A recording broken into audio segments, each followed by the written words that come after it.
Hi Gilsborough, welcome to chapter 9 of The Butterfly Lion by Michael Morpurgo. It's called A Lot of Old Codswallop. The dog was whining at the kitchen door. "Let Jack out for me, will you?" said the old lady. "There's a dear. I'll tell you what, I'll fetch down the kite Bertie made for me, shall I? You'd like to see it, wouldn't you?" And she went out. I was only too happy to let the dog out and shut the door on him. She was back sooner than I expected. "There," she said, setting the kite down on the table in front of me. "What do you think of it then?" It was huge, much bigger than I had expected, and covered in dust. It was made of brown canvas stretched over a wooden frame. All the kites I had seen had been more colourful, more flamboyant. I think the disappointment must have shown in my face. "She still flies, you know," she said, blowing the dust off. "You should see how she goes. You should see her." She sat down in her chair and I waited for her to begin again. "Now then, where was I?" she asked. "I'm so forgetful these days." "Bertie's last letter," I said. "He was just going off to war. But what about the white lion, the white prince? What happened to him?" I could hear the dog barking wildly outside. She smiled at me. "Everything comes to he who waits," she said. "Why don't you have a look out of the window?" I looked. The lion on the hillside was blue no more. It was white now. And the dog was bounding across the hillside, chasing away a cloud of blue butterflies that rose all around him. "He chases everything that moves," she said. "But don't worry, he won't catch a single one. He never catches anything." "Not that lion," I said. "I meant the lion in the story. What happened to him?" "Don't you see? They're the same. The lion out there on the hillside and the lion in the story, they're the same." "I don't understand," I said. "You soon will," she replied. "You soon will." She took a deep breath before she began again. For many years, Bertie never spoke about the fighting in the trenches. He always said it was a nightmare best forgotten, best kept to himself. But later on, when he'd had time to reflect, when time had done its healing perhaps, then he told me something of how it had been. At 17, he'd found himself marching with his regiment along the straight roads of northern France, up to the front line, heads and hearts high with hope and expectation. Within a few months, he was sitting, huddled at the bottom of a muddy trench, hands over his head between his knees, curling himself into himself as tight as he would go, sick with terror as the shells and whiz-bangs blew the world apart around him. Then the whistle would blow and they'd be out and over the top into no man's land, bayonets fixed and walking towards the German trenches into the rat-a-tat of machine gun fire. To the left of him and to the right of him his friends would fall, and he would walk on, waiting for the bullet with his name on, which he knew could cut him down at any moment. At dawn they always had to come out of their dugouts and stand to in the trenches, just in case there was an attack. The Germans often attacked at dawn. That's how it was on the morning of his 20th birthday. They came swarming over no man's land out of the early morning sun, but they were soon spotted and mown down like so much ripe corn. Then they were turning and running. The whistle went and Bertie led his men over the top to counter-attack. But as always, the Germans were expecting them, and the usual slaughter began. Bertie was hit in his leg and fell into a shell hole. He thought of waiting there all day and then crawling back under cover of darkness. But his wound was bleeding badly and he could not staunch it. He decided he had to try to crawl back to the trenches whilst he still had the strength to do it.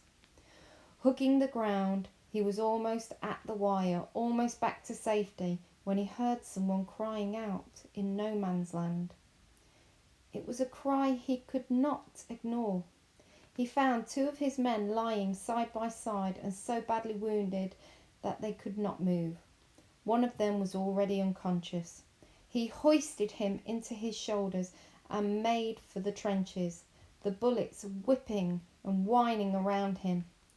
The man was heavy, and Bertie fell several times under his weight, but he got himself to his feet again and staggered on until they tumbled together down into the trench. The stretcher bearers tried to take Bertie away. He'd bleed to death, they said, but he would not listen.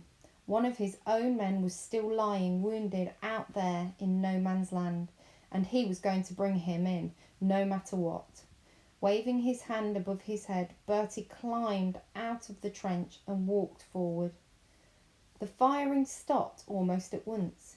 He was so weak himself by now that he could scarcely walk, but he managed to reach the wounded man and drag him back. They say that in the end both sides, German and British, were up on the parapets and cheering him on as he stumbled back towards the lines. Then other men were running out to help him, and after that he didn't know any more. When he woke up, he found himself in hospital, lying in a bed, with the two friends he had rescued on either side. He was still there some weeks later when he was told that he was to be awarded the Victoria Cross for his bravery under fire. He was the hero of the hour, the pride of his regiment. Afterwards, Bertie always called it a lot of old codswallop. To be really brave, he said, you have to overcome fear. You have to be frightened in the first place, and he hadn't been. There wasn't time to be frightened.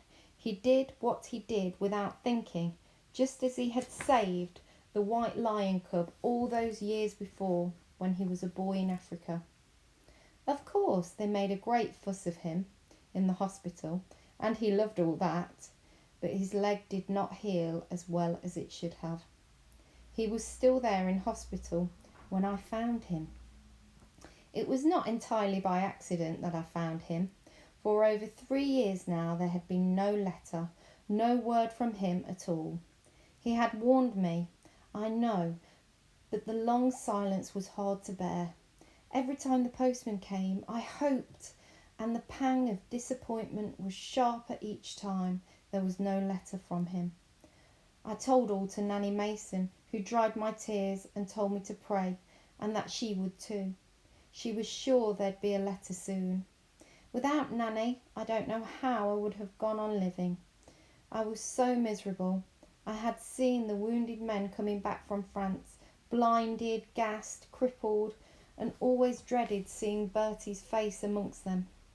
I had seen the long list in the newspaper of all the men who had been killed or who were missing.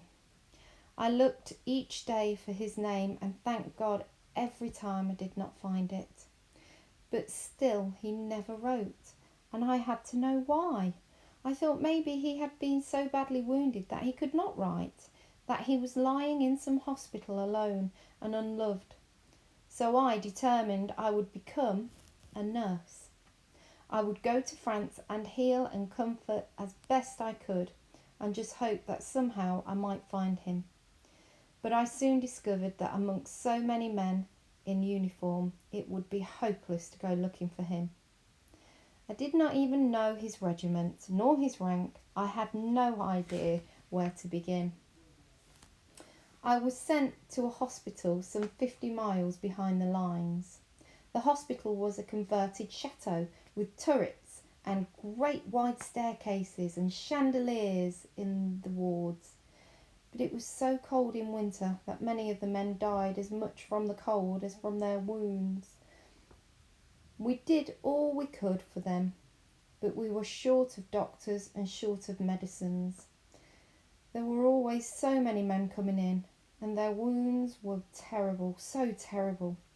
Each time we saved one, it was such a joy to us. In the midst of the suffering all around us, we needed some joy, believe me. I was at breakfast one morning.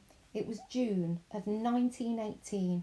I was reading a magazine, the Illustrated London News. I remember when I turned the page and saw a face I knew at once.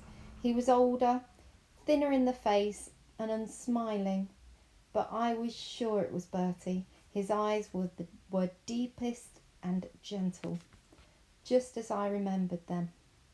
And there was his name, Captain Albert Andrews, VC.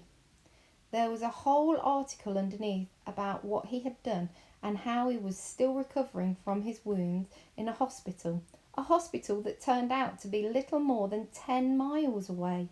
Wild horses would not have kept me from him. The next Sunday I cycled over.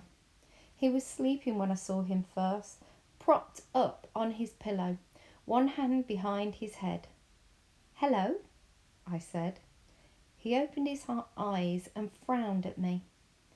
It was a moment or two before he knew me. "Been in the wars, have you?" I said. "Something like that," he replied. Okay, Gilsborough, the next chapter is called The White Prince, chapter 10, and I'll be reading it tomorrow. Okay, take care. Bye-bye.